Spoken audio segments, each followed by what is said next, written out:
Il s'agit ici d'un roman, d'une œuvre de fiction, et donc d'une histoire où tout est permis. La folie, la fantaisie, l'extrapolation, la connerie, la liberté totale et absolue vis-à-vis de la réalité historique, qui, il faut bien l'admettre, est de toute façon une notion plutôt fallacieuse. Je me crois en enfer, donc j'y suis. Arthur Rimbaud. Je pense que la vie est une triste bouffonnerie. Luigi Pirandello. Août 1944. Couché à plat ventre sur son lit, le visage enfoui dans un oreiller, Albert Camus est seul. Chose plutôt rare, lui qui déteste passer la nuit sans une femme à ses côtés. À la TSF, le speaker de Radio Londres y va de messages codés comme on en entend depuis les tout débuts de l'occupation allemande. Le bison est nerveux. Claude a une moustache très longue.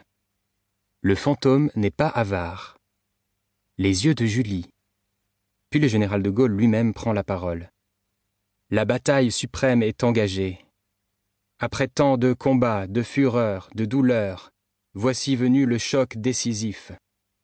Mais la voix du général se métamorphose pour devenir celle, nasillarde, d'un autre speaker.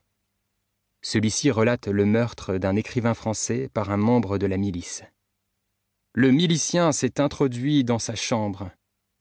À cet instant précis, Camus sent une présence derrière lui. Une présence menaçante.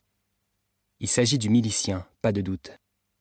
Camus tente de bouger, de se lever, mais il est cloué à son matelas par une force obscure. Le milicien, poursuit le speaker, s'est approché de l'écrivain et, à l'aide d'un parabellum, P08, a fait feu dans le dos de sa victime. Sitôt cela dit, une forte détonation se fait entendre dans la chambre et Camus sent une balle l'atteindre au dos. Le projectile pénètre sa chair et crée une série de cercles concentriques, telle une pierre larguée dans un étang. La douleur est ressentie comme une décharge électrique.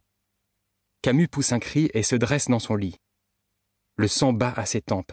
Il veut calmer sa respiration hystérique, la contrôler, et n'y parvient qu'après de longs moments d'effort.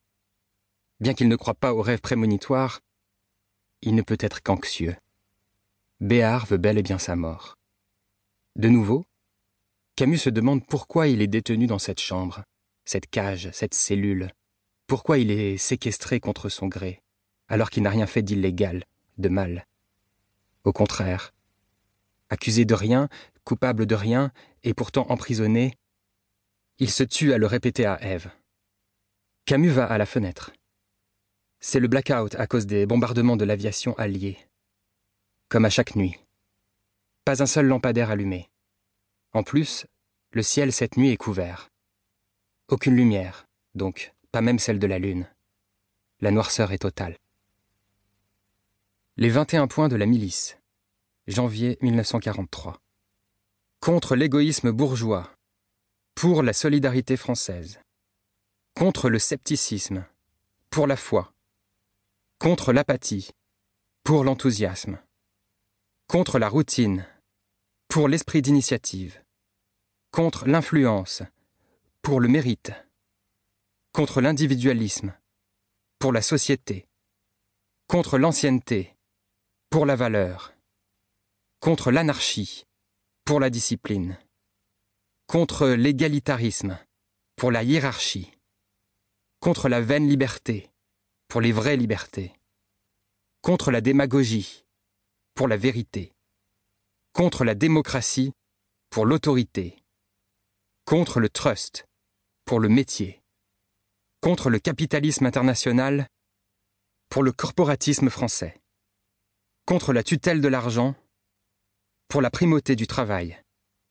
Contre la condition prolétarienne. Pour la justice sociale. Contre la dissidence gaulliste. Pour l'unité française. Contre le bolchevisme. Pour le nationalisme. Contre la lèpre juive. Pour la pureté française. Contre la franc-maçonnerie païenne. Pour la civilisation chrétienne. Contre l'oubli des crimes. Pour le châtiment des coupables.